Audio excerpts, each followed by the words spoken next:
Welcome inside the ACC Digital Network studios. I'm Tom Worme along with Drew Barry and J.R. Reid. And with the NBA draft coming up June 28th, we thought we'd talk about some of the standout players in the ACC who will be selected in that draft. And we're going to start with some big men.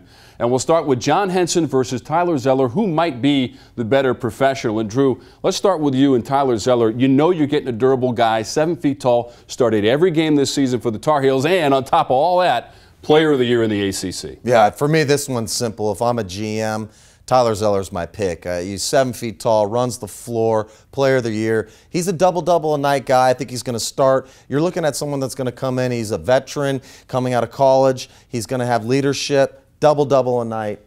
I'm going him. Well, I'm going to have to disagree with you, Drew. I'm going to have to go with John Henson. I'm looking down the road a little bit further, and I like his athletic ability as well. I think he's not as good as an athlete as Zeller, but he's pretty good. And down the road, he's going to be a great, great player because of his defensive abilities, the ability to change games. That's what he can do right now. Well, the thing that stands out to me about Henson as far as being the two-time Defensive Player of the Year, both 2 seasons ago and last year as well in the ACC, but it's the block shots, career best for North Carolina, and the rebounding, led the conference in rebounding as well. I mean, those two things defensively, especially when you get to that level in the NBA, I think those are glaring things in a positive way for him. Well, absolutely. You know, and that's what GMs love about this young man is that he's coming in defensively ready. But I think they realize he's not going to come in and play right now. Where Tyler might be able to come in and play more physically ready to, John Henson needs some years. But I think he's worked on his 15-foot jumper with Carolina this year. I believe that he can come into the NBA and be productive. You know, rebounding also a strength for Zeller, though. He's right behind. He's right behind Henson in rebounding. Listen, I'm a GM and I'm drafting early. That means my job's on the line. I need someone with immediate impact. I can't take John Henson and hope in 3 or 4 years when his contract's up, he's going to be a good player and going to stay around.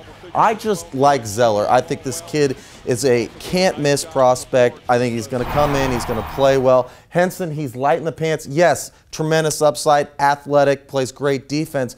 But it's going to be a struggle to block shots when somebody's backing him in on the basket, dunking on his head because he weighs about $180 soaking wet. There's been some pretty good players. There's been some pretty good players that have been light in the pants early on. Marcus Camby is a whole bunch of guys. Samuel Dallenberg, he's really much like him. Hey, and he's pretty good shot blocker, pretty good defensive player. So, you know, I think that's not going to hurt him too much early. The thing that I can see is Henson coming from the weak side and just rejecting that ball with the defensive help. Right, and that's Carolina's background. He's weak side. He's always going to be cognizant of that effect, and that's what makes him a good player. And GMs want this. They want a guy that can come in ready to play defense because you don't hear that too often with guys coming from college to the NBA. All right, guys, for JR and Drew, Zeller I'm Tom. all the way, Tom.